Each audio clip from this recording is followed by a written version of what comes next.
मेरे ख़ानदान में लड़कियों को मोबाइल रखने की इजाज़त नहीं थी, लेकिन जब मेरा यूनिवर्सिटी में एडमिशन हुआ तो घर वालों को मजबूरन मुझे मोबाइल लेकर देना पड़ा, क्योंकि पढ़ाई के बहुत से मामलात उनमें मोबाइल का होना बहुत ज़्यादा ज़रूरी था। यूनिवर्सिटी में मेरी एक दोस्त ने मुझे फेसबुक इस्तेमाल करने का मशवरा दिया, तो मैंने फेसबुक पर अपना अकाउंट बना लिया।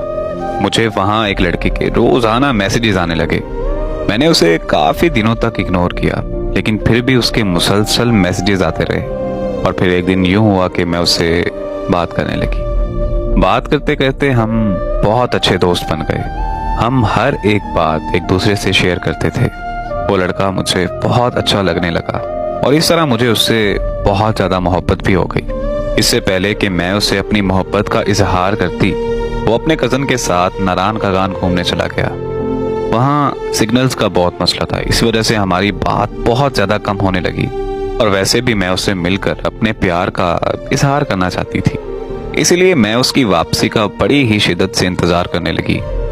उसने वापस आते ही मुझे कॉल की और कहने लगा कि मुझे मेरी मामू की बेटी से बहुत ज़्यादा मोहब्बत हो गई है और ये बात मैं तुम्हें सबसे पहले बता रहा हूँ क्योंकि तुम मेरी सबसे अच्छी दोस्त हो।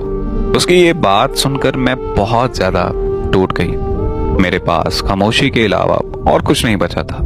फिर वो अपनी कज़न के इश्क में मगन हो गया और मैं उसके हिज्र में पल पल तड़पने लगी और मरने लगी। हर वक्त बस अपनी तकदीर पर रोती रहती थी कि ये कैसी मोहब्बत है जिसमें मैं इजहार भी नहीं कर सकती। ये बात मुझे बहुत ज़्यादा तकलीफ देती है क्योंकि जिससे मैं मोहब्बत करती हूँ वो किसी और से मोहब्बत कर बैठा है।